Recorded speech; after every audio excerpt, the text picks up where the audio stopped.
Boa noite, meus irmãos, graça e paz. Convido você a abrir a sua Bíblia em 1 Samuel, no capítulo 12.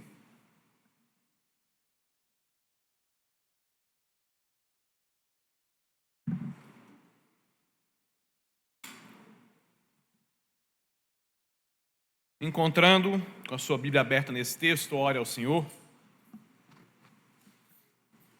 E ore pedindo a Ele para falar com você nessa noite, através dessa palavra.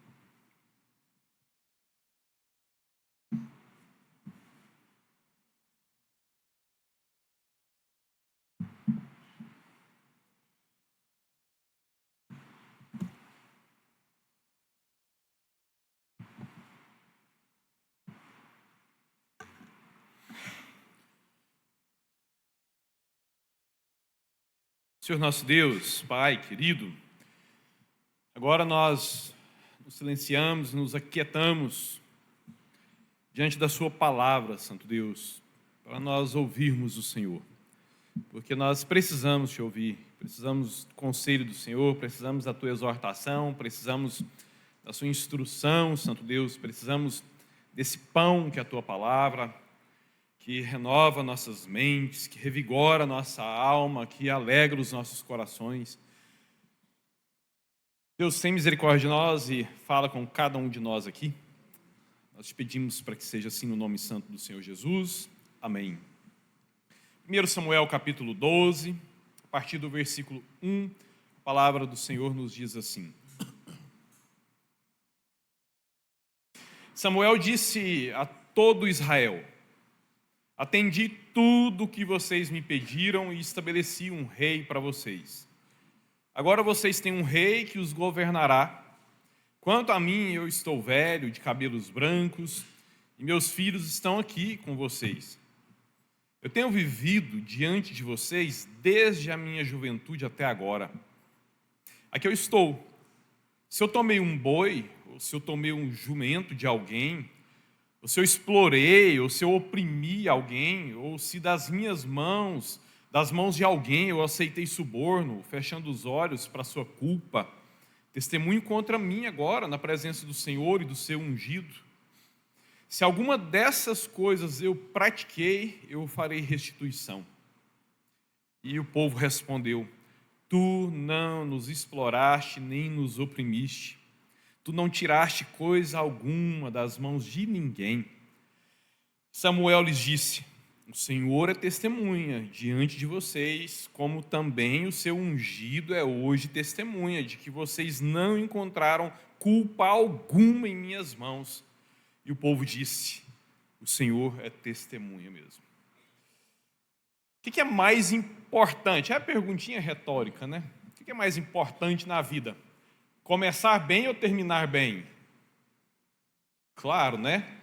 Terminar bem, mas se a gente conseguir fazer as duas coisas, será ótimo. Começar bem e terminar bem. No entanto, nós sabemos, as nossas vidas elas são cheias de percalços, e muitos mesmo, ao longo da jornada vão caindo, e nem todos chegam tão bem assim lá no final.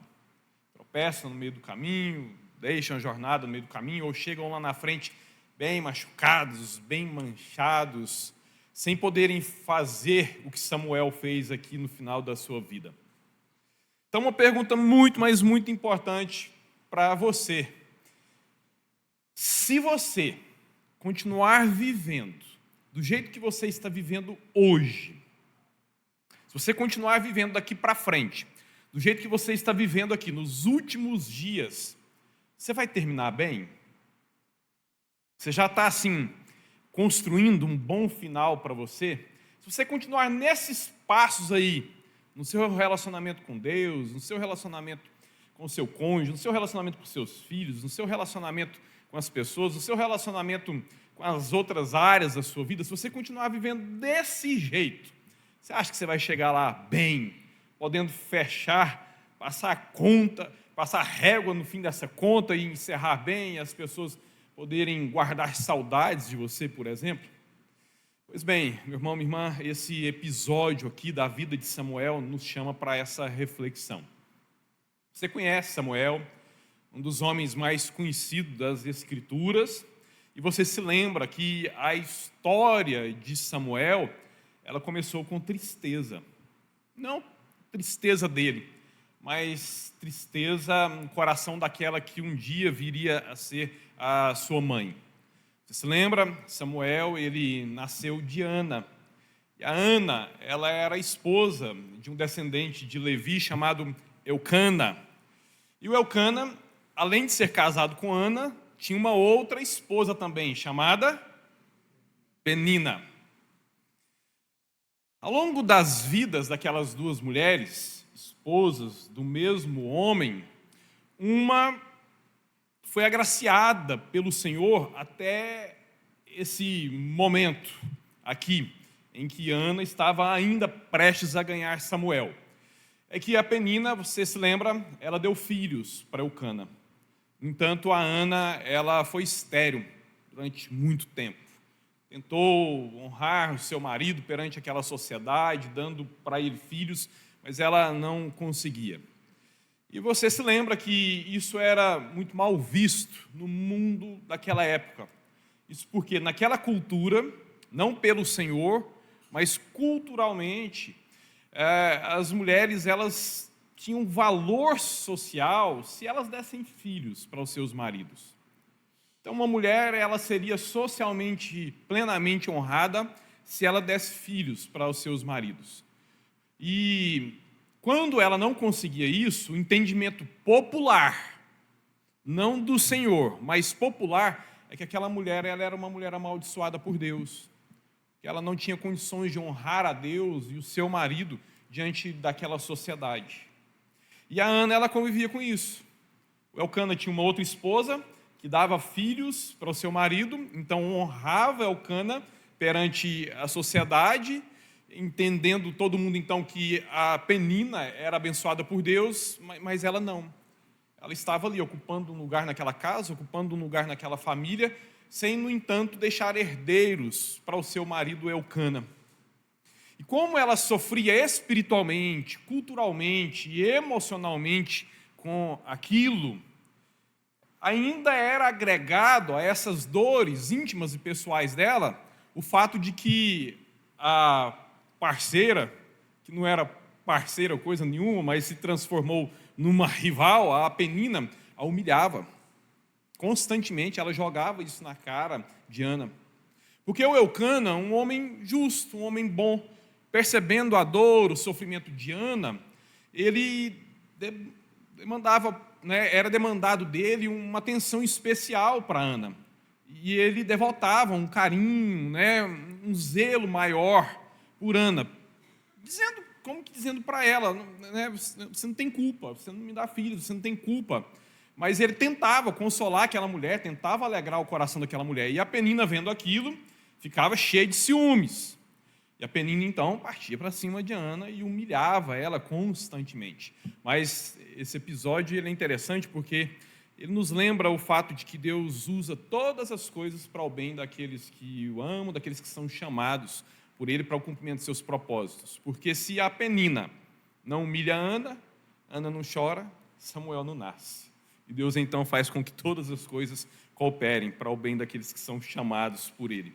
E assim então, por causa dessa dor no seu coração, dessa dor na sua alma, em uma daquelas ocasiões em que eles foram lá na casa do Senhor para adorar o Senhor, e o Elcana fazia isso regularmente, levava suas esposas, levava os seus filhos para prestarem culto ao Senhor. Numa dessas ocasiões, a Ana, ela se prostrou diante do Senhor e derramou o seu coração perante o único que poderia socorrê-la e resolver o maior problema da sua vida. Ana então se humilhou diante do Senhor, clamando a Ele por um filho. E Deus, claro, ouviu a oração de Ana, e não apenas ouviu a oração de Ana, mas atendeu a dor e ao clamor daquela mulher.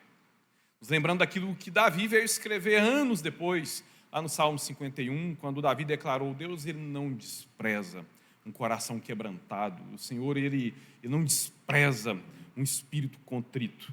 O Senhor, ele tem prazer em corações quebrantados, em pessoas que confiam nele, em pessoas que derramam perante ele os seus lamentos e as suas dores, e essas pessoas não voltam para casa de mãos vazias. Ele pode responder de um jeito que a gente não espera, mas ele não ignora clamores feitos por corações quebrantados, por espíritos rendidos diante do Senhor. E Ana, ela experimentou isso. Voltou para casa e ela concebeu, ficou grávida, deu à luz a Samuel. Só que antes mesmo de Samuel nascer, a Ana, ela fez um compromisso com Deus. Ela fez o voto de que ela dedicaria Samuel, com toda a vidinha e depois a vida posterior, né? Não só na sua infância, mas a sua vida adulta. Samuel seria completamente dedicado, entregue para Deus. E assim então, Samuel, quando foi desmamado, foi entregue pela sua mãe, a Ana, lá para o sacerdote, a fim de que ele dedicasse todos os anos da sua vida no culto ao Senhor, cuidando das coisas do Senhor. Pensando, você, mãe, você estaria preparada para fazer isso aqui? Ir lá, pegar o seu filho pequeno, ir para um colégio interno, entregar ele lá, sabendo que você nunca mais pegaria de volta. Você faria poucas visitas ao longo da vida dele, que ele nunca mais voltaria para a sua casa, ainda na infância. Você conseguiria fazer isso? A Ana, ela fez. A Ana era fria? Não, ela tinha um compromisso com Deus. Ela estava ali cumprindo um voto ao Senhor, e com toda certeza, ainda que honrando a Deus, louvando ao Senhor por aquele ato de obediência, é claro que aquela mãe, quando voltou para casa sem seu filho, ela voltou com o coração partido. Porque ela amou aquele menino antes mesmo dele nascer, e ela, mais do que ninguém, sabia que ele era uma resposta de oração. E assim então, Samuel chega ainda bem jovem para servir o Senhor, na casa do Senhor, para ser educado na lei do Senhor, para dedicar todos os seus anos ao serviço do Todo-Poderoso. E aí lá em 1 Samuel, no capítulo 3, naquele momento em que a infância de Samuel está sendo relatada, o Senhor traz-nos uma informação muito peculiar a respeito da sua relação, da relação de Deus com o seu povo. 1 Samuel 3:1 nos diz assim: naqueles dias, ali da infância de Samuel e nos dias anteriores, a palavra do Senhor ela era muito rara, as visões elas não eram frequentes. Pouco, o Senhor vinha levantando profetas, pouco, o Senhor vinha falando com esses homens que ele levantava para falar com a nação. Portanto, ali naqueles dias anteriores e durante a primeira infância de Samuel, havia um silêncio da parte de Deus. Somente aquilo que já havia sido escrito por Moisés era a palavra do Senhor para aquele povo. Mas veja quanto nós temos ainda de escritura depois do Pentateuco. E o Senhor ele estava em silêncio, pois não vinha se revelando, não vinha falando com o povo por meio de nenhum profeta. Até que Deus quebrou o seu silêncio e ele voltou a falar justamente ao falar pela primeira vez com Samuel. Samuel ainda bem jovem, cumprindo ofícios de um menininho ali, um adolescente, um jovem ali, da primeira juventude, aprendendo com o sumo sacerdote o que era vir a ser posteriormente um sacerdote. Mas ainda assim tão jovem, Deus falou com Samuel. E a primeira palavra de Deus com Samuel já foi para lhe dar uma missão duríssima. Porque você se lembra, o conteúdo da fala de Deus com Samuel foi justamente uma profecia contra Eli e toda a sua família. Deus avisou por meio de Samuel que a casa de Eli seria devastada. Eli seria devastado. Isso porque Eli vinha desonrando a Deus, não com as suas ações diretas perante o Senhor, mas ele vinha desonrando ao Senhor no trato com a sua casa. Ele não criou seus filhos nos caminhos do Senhor. Ele não educou seus filhos para amarem o Senhor. Os filhos de Eli, aqueles que herdariam o ofício do pai e que seriam representantes de Deus diante do povo, que seriam os responsáveis, enquanto sacerdotes, a levar o povo para Deus, eles não amavam o Senhor, eles desprezavam a lei do Senhor, eles zombavam das coisas do Todo-Poderoso. Eles eram muito imorais, eles eram profundamente corruptos. O Eli deixou passar o tempo de inculcar a palavra do Senhor no coração daqueles homens, e agora, quando eles já eram homens e Eli já não tinha mais autoridade sobre crianças, ele também não estava exercendo o seu ofício de juiz, quando ele tinha a autoridade e o dever de punir aqueles homens corruptos e imorais. Nem os tratou na infância e também não os estava tratando na vida adulta, mas Deus estava vendo tudo aquilo e Deus se levantaria contra toda aquela casa, e essa foi a palavra de Deus para Samuel. Terrível isso, Samuel ter que relatar isso para um homem que vinha criando ele, para o homem que o vinha educando, para o homem que vinha ensinando os preceitos dele, para aquele menino. Ele era o sumo sacerdote, juiz e o pai de criação de Samuel naquele momento. E depois de ter falado com Samuel a respeito de Eli, Deus começou a falar com Samuel para o povo. E assim, então, gradativamente, por causa das palavras de Deus para o povo, através de Samuel, Deus foi confirmando Samuel como o seu servo legítimo, como o seu servo autenticado, como um homem de Deus no meio daquela nação, no meio daquela geração. E assim, então, por causa da graça de Deus sobre Samuel, por causa a bênção dessa eleição, por causa da unção do Todo-Poderoso sobre Samuel, ele teve uma das mais brilhantes carreiras da Bíblia. Ele, claro, não teve a alegria de crescer na casa de seus pais, mas ele teve o privilégio de crescer na casa de Deus. Ele se tornou um sacerdote muito dedicado, entregue ao ofício sacerdotal. Foi um profeta bem reconhecido como boca de Deus, ali no meio daquele povo, ao longo de toda aquela geração. E ele foi o último dos juízes de Israel.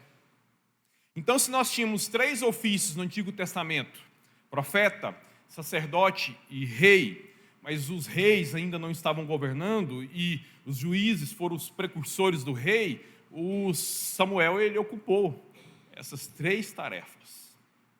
A de ser o representante do povo perante Deus, a de ser o representante de Deus para o povo e a de ser o pastor da nação enquanto juiz. E ele foi o último porque foi ele quem fez a transição da época dos juízes para a monarquia. Foi ele quem encerrou um ciclo que já durava 3 séculos e meio. Ele foi quem pôs o ponto final na trajetória dos juízes, quando ele, chamado por Deus, ungiu o primeiro rei daquela nação, Saul, e depois também ungiu o segundo rei daquela nação. Ele ungiu o rei segundo o coração dos homens, depois ele ungiu o rei segundo o coração de Deus. E Deus e todo o povo aprovaram o trabalho de Samuel em todas essas áreas. Deus aprovou Samuel como profeta, aprovou Samuel como sacerdote, aprovou Samuel como juiz, e o povo acompanhava Deus nessa mesma avaliação. Foi um homem honrado por Deus, um homem honrado pelos homens, carregando consigo toda essa marca de vida, e que extraordinário é nós podermos aprender com alguém assim. Mas, meus irmãos, mais extraordinária do que a trajetória de Samuel foi o final da sua vida. Porque muitos começaram bem, muitos foram bem no meio do caminho, mas terminaram muito mal. Quando nós pensamos, por exemplo, na trajetória de Saul, Saul começou muito bem, era admirado pelo povo, foi o próprio Senhor quem o chamou, começou vencendo, unindo tribos para afugentar inimigos. Ele começou muito bem, um homem que tinha uma família boa, um pai muito rico, foi um excelente rei militar ao longo de toda a sua vida. No entanto, terminou humilhado, se lançando sobre a sua própria espada ao ver o inimigo se aproximando. E isso porque ele foi desprezado, abandonado pelo próprio Todo-Poderoso. Começou muito bem, mas terminou muito mal. Samuel teve uma vida boa aos olhos de Deus, aos olhos dos homens, mas ele terminou muito melhor do que ele experimentou, né, as suas vitórias ao longo de toda a sua jornada. Quando Samuel envelheceu, seus filhos desagradaram o povo. Isso é muito frequente nos lares dos homens de Deus ali no Antigo Testamento. Davi lidou mal com seus filhos, o Eli lidou mal com os seus filhos. Os filhos de Samuel não estavam seguindo os mesmos passos do pai. No entanto, o Senhor não trouxe sobre Samuel e sobre a casa de Samuel a mesma ira que ele trouxe contra a casa de Eli. Nos ensinando que provavelmente os erros e as negligências de Samuel não chegaram nem perto dos erros e das negligências de Eli. Porque quando Deus age daquela forma com Eli, Deus estava declarando que ele abominava aquele nível de negligência. E se ele não repete o mesmo com Samuel, é porque, embora tivesse cometido alguns erros como pai, não chegou no nível dos erros e dos pecados de ausência de Eli. Samuel envelheceu e os seus filhos não agradavam o povo, assim como Samuel agradava. E o povo então começou a perceber, começou a avaliar, começou a pontuar entre as autoridades. Daqui a pouco Samuel não vai conseguir mais nos liderar como juiz, os seus filhos vão herdar o ofício. Nós amamos Samuel, mas a gente não tem tanta confiança nos filhos dele, não. E o povo, então, que já vinha flertando com as nações ao redor, aproveitou essa ocasião e usar essa justificativa para pedir um rei, a fim de que eles pudessem ser como as outras nações. Quando a gente lê esse texto isolado, a gente fica um pouco chocado, mas isso em nada pegou Deus de surpresa. Que lá em Deuteronômio 17, quando Moisés estava recapitulando a lei para aquela geração que ia entrar na terra prometida, e ele então estava falando sobre o direito dos futuros reis, Deus já havia dito: um dia vocês vão pedir um rei como tem as outras nações. E aqui estava então o povo confirmando aquilo que Deus já sabia. Eles queriam um rei que empunhasse uma espada e que fosse à frente deles em suas guerras, como tinham as outras nações, reis políticos militares também. Samuel ficou muito triste por ele e por Deus. E Deus então foi acalentar Samuel ao vê-lo sofrendo com aquele desprezo. E Deus disse para Samuel: Samuel, esse povo te ama. Esse povo está rejeitando você, não. Eles estão mencionando serem negativos seus filhos, não você. Eles não estão pedindo um outro juiz para te desprezarem. Eles estão pedindo um outro rei. Quem é o rei de Israel? Eu, Deus. Portanto, quando eles pedem um outro rei, eles estão rejeitando a mim. A rejeição deles é contra mim. Você fica em paz. Você vai ver depois que eles te amam. E assim, então, Deus escolheu Saul segundo o coração do povo.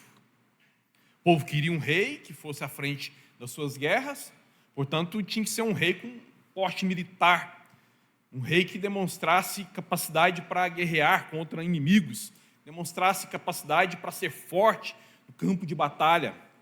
E o Saul, ele tinha essas características. Fisicamente, os mais altos batiam nos seus ombros. Tanto que quando o povo viu Saul, o povo ficou encantado. Esse é aquele que vai governar sobre nós. E assim, então, Deus deu para aquele povo um rei segundo o coração do povo. Para Deus frustrar os planos daquele povo e mostrar que Deus não enxerga as coisas como os homens. Samuel, então, ungiu Saul como rei. E Samuel, ao ver que Saul já estava ali solidificado no trono, porque ele já havia até vencido uma batalha à frente ali de Israel, Samuel entendeu: acabou o trabalho meu enquanto juiz. Até porque os juízes ali não eram juízes como são hoje, juízes do direito somente. Não, os juízes lá eram líderes militares, que reuniam exércitos e comandavam esses exércitos nas frentes de batalha. Samuel percebe, eu já sou idoso. Agora tem um jovem que lidera sobre várias tribos e que é um militar e que tem essa credencial de para motivar os soldados. Inclusive já deu uma vitória militar para esse povo. Acabou. Como juiz eu não sirvo mais para esse povo. E Samuel então se apresentou diante de toda aquela nação para prestar contas do seu trabalho enquanto legislador, enquanto governante, enquanto político, enquanto líder daquela nação. E é interessante que quando ele se põe ali diante de todo aquele povo reunido, ele faz menção do povo, estando presentes ali os outros líderes, ele faz menção do nome de Deus, que estava ali como testemunha de toda aquela prestação de contas, e ele menciona os filhos dele que também estavam presentes. Porque é fácil nós termos caráter na igreja, é fácil termos caráter diante de pessoas com quem convivemos pouco, mas não tem como a gente enganar os nossos filhos, não tem como nós enganarmos o nosso cônjuge. As pessoas que moram conosco, que dividem o teto conosco, essas pessoas sabem de que natureza nós somos, conhecem o nosso caráter. E assim, então, quando ele se coloca diante do povo, para prestar contas, para avaliar toda a sua gestão longeva, ele diz, vocês sabem o que eu fiz, mas Deus sabe o que eu fiz, e inclusive os meus filhos sabem o que eu fiz. E assim, então, versículo 2, Samuel diz, hoje eu sou um senhor, meus cabelos estão brancos, mas vocês me conhecem ao longo de toda a minha vida. Eu cresci entre vocês, eu cresci no meio de vocês. Os mais velhos entre vocês foram os que me educaram.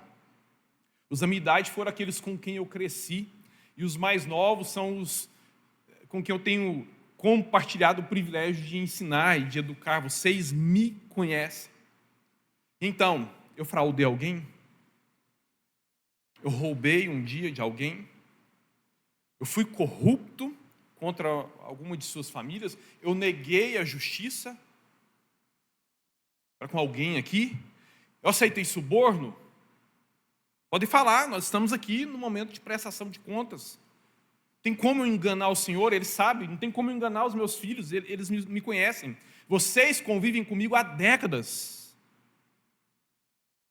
Está aqui aberto o meu currículo, está escancarado o meu caráter, demonstrado ao longo de todos esses anos, de todas essas décadas de convivência. Tudo isso feito publicamente. E o que foi que o povo declarou por 2 vezes? Samuel, nós não temos nada contra você. Você nunca cometeu corrupção, você nunca enganou ninguém, você nunca aceitou suborno, você nunca privou ninguém do seu direito. Imagina se os nossos governantes fizessem isso. Quantos deles passariam no crivo da sociedade como Samuel passou? E olha que eles ficam 4 anos, 8 anos, 16, algumas décadas no poder. Samuel estava há uma vida vivendo diante daquele povo, exercendo poder, exercendo influência, exercendo autoridade. Meus irmãos, isto exige toda uma vida de integridade diante de Deus, diante do lar e diante do povo. E Samuel encerra a sua carreira assim, ninguém tendo nada contra ele. E era um homem de carne e osso, como eu e você. É muito importante, meus irmãos, nós começarmos bem. E na nossa carreira cristã, na nossa vida com o nosso Deus, porque tudo que nós éramos antes de Cristo era coisa de mortos, era coisa de escravos, era coisa de quem não conhece o Senhor, era coisa de quem já estava condenado.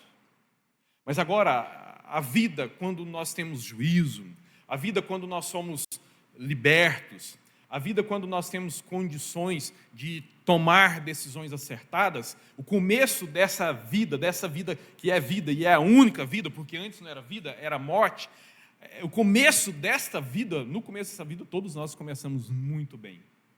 Isso porque foi o Senhor quem começou por nós. Nós começamos nascendo de novo, nascendo para uma nova vida. Nós começamos no primeiro amor, amando o Senhor, adorando o Senhor com alegria, crendo na palavra do Senhor. Por isso, todos nós, nessa nova vida, nós começamos muito bem. Foi muito importante que o nosso começo tenha sido assim. Mas também é muito, mas muito importante nós continuarmos bem, tendo uma bela jornada nos nossos relacionamentos interpessoais, com os nossos irmãos na igreja, com as pessoas com quem nós trabalhamos, com as pessoas dentro da nossa casa, com o nosso Senhor. Ter isso, cultivar esse caráter aprovado, essas posturas acertadas ao longo de toda essa jornada, 10 anos de vida cristã, 20 anos de vida cristã, 50 anos de vida cristã. Mas mais importante ainda, meus irmãos, é nós encerrarmos essa carreira bem.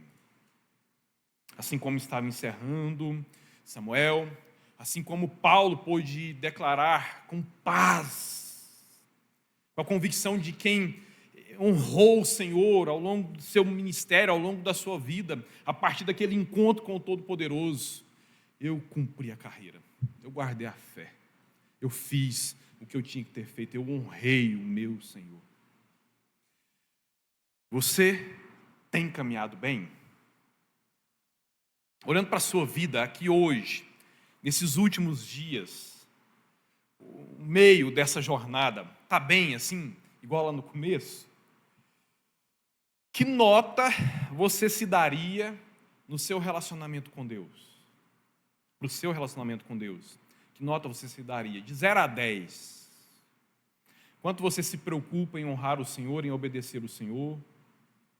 Quanto você está disposto a abrir mão de prazeres, de paixões que contrariam o Senhor, escolhendo então agradar o Senhor e não a você mesmo? Quanto você tem se esforçado para ter tempos preciosos com Deus, ouvindo Ele ao ler a palavra dEle, falando com Ele ao orar? Que nota você se daria no seu relacionamento com o seu cônjuge? Que nota você se daria enquanto marido? Que nota você se daria como esposa? É a sua segunda mais importante relação. A primeira é com o Senhor, a segunda mais importante é com o seu cônjuge. Com essa pessoa com quem você se fez uma só carne. Que nota você se daria enquanto marido, enquanto esposa? Quanto você tem honrado ou desonrado o Senhor e essa pessoa nessa jornada de vocês dois? Que nota você se daria no seu relacionamento com os seus filhos? Se você morre hoje, o que é que seus filhos vão contar sobre você? Papai era um homem de Deus, mamãe era uma mulher de Deus. Hoje eu quero honrar o Senhor porque eu vi o meu pai honrando. Eu quero honrar o Senhor porque eu vi a minha mãe honrando. Ele é imperfeito porque a palavra fala que ele é imperfeito. Mas eu sempre vi ele, eu sempre a vi amando o Senhor e se esforçando para honrar o Senhor. Que nota você se daria nos seus relacionamentos sociais? Com o restante da sua família, a parentela, com as pessoas com quem você faz negócios, com as pessoas com quem você trabalha, com os seus vizinhos. Que tipo de cristão as pessoas têm visto em você? Que tipo de Bíblia os não crentes que convivem com você têm lido quando olham para você, uma vez que eles sabem que você é crente, você é evangélico? Que tipo de Bíblia eles têm lido, uma vez que nós somos a primeira Bíblia do mundo? Com que frequência pessoas têm falado assim: para ser crente, para ser igual fulano?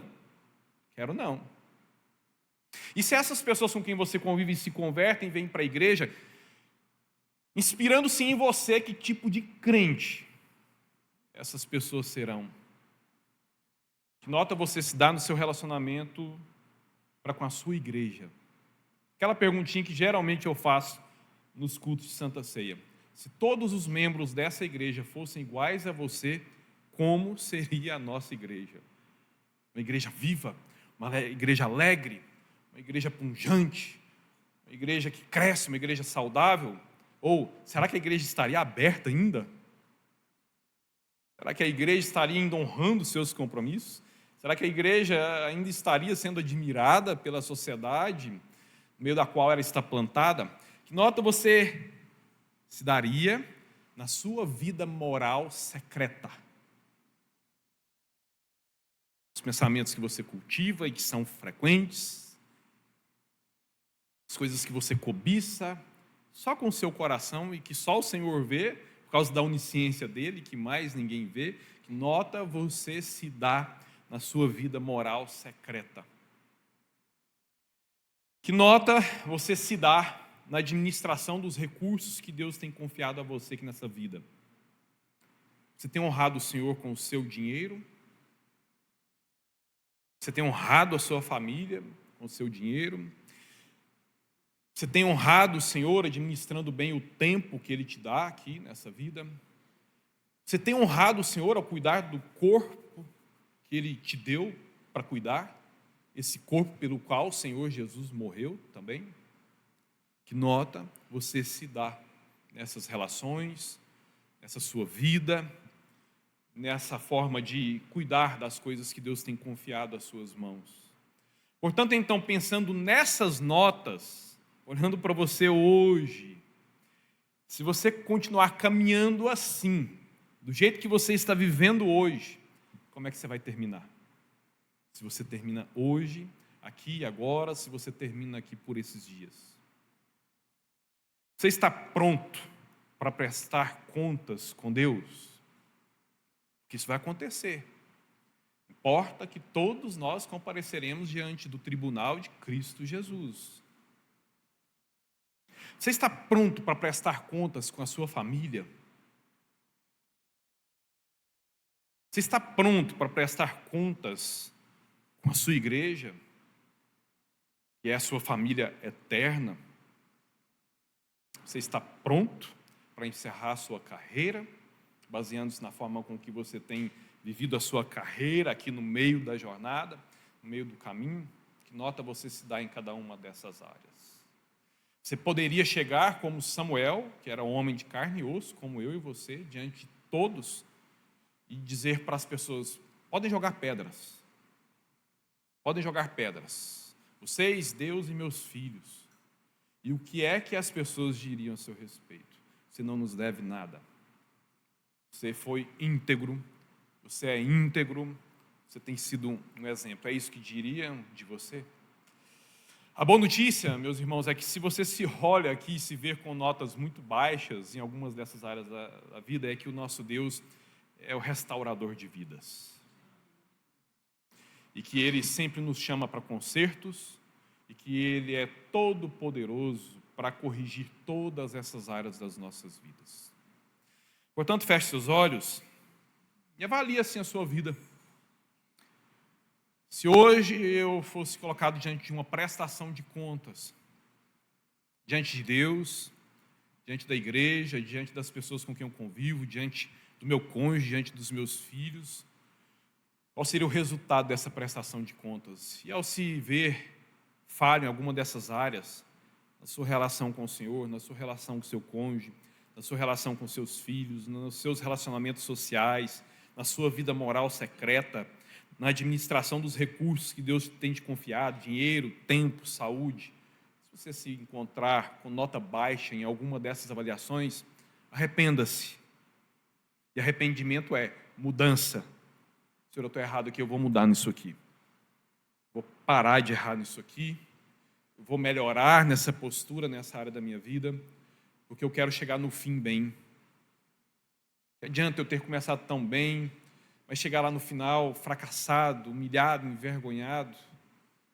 Se lembrarem, nós pouco nos lembramos do início extraordinário de Saul. Quase sempre, mesmo nós que conhecemos as Escrituras, frequentemente nos lembramos do final, da tragédia na história de Saul.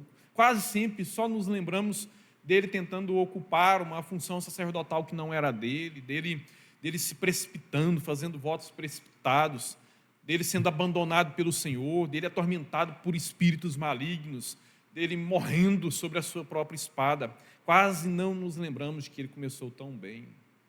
Que esse não seja o final da sua trajetória. Por isso, submeta ao Senhor as suas notas baixas. Submeta ao Senhor essas áreas em que você se avaliou tão mal. E peça: Senhor, me ajuda, me ajuda a mudar nisso aqui. Agora, o que cabe a você fazer, o Senhor não vai mover uma palha. Aquilo que você não pode fazer, Ele move o mundo. Mas aquilo que cabe a você fazer, Ele não vai mover uma palha. Por isso, arrependa-se dessas notas baixas. Arrependa-se por esses pontos em que você próprio se avaliou mal. Mude.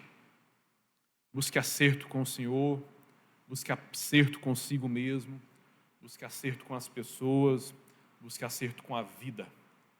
Para que possamos chegar em paz, tranquilos, honrados, no dia da prestação de contas.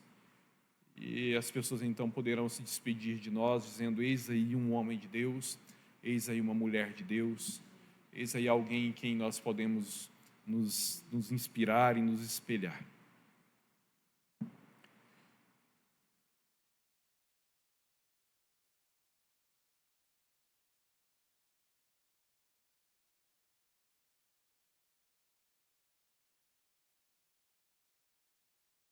Senhor, tem misericórdia de nós, que o Senhor nos mantenha reflexivos sobre isso ao longo dos próximos dias. Que essa reflexão não seja só para esse momento, mas é um chamado do Senhor para olhar para as nossas vidas como um todo. Então, que essa palavra do Senhor, que ela lateje mesmo em nossas mentes, em nossos corações, pelos próximos dias, para que nós continuemos com essa autoavaliação e esses autoajustes em oração com o Senhor pelos próximos dias, Santo Deus. Para que todos nós, agraciados, como agraciado foi Samuel, foi graça do Senhor sobre a vida de Samuel, mas foi a disposição de obediência dele também para com o Senhor, que nós também tenhamos a disposição de obediência para com o Senhor, mas que já experimentamos, essa graça abundante já está sobre nós. Nós precisamos nos arrepender dos nossos pecados, então nos leva para esse arrependimento, para essa mudança, a fim de que nós honremos o Senhor como Samuel honrou, a fim de que nós possamos terminar bem aquele dia que o Senhor tem como ponto final do Senhor para nós, nessa nossa existência terrena. Mas que a gente não guarde isso lá para frente, até porque nós não sabemos quando será o fim da nossa jornada aqui, mas que nós cuidemos da nossa trajetória. Porque, Senhor, Samuel ali prestou contas de décadas de vivência, sabendo que ele teve esse zelo ao longo de toda a sua vida. Que nós também tenhamos esse zelo ao longo de toda a nossa vida aqui, para a glória do Senhor. Em o nome santo do Senhor Jesus. Amém.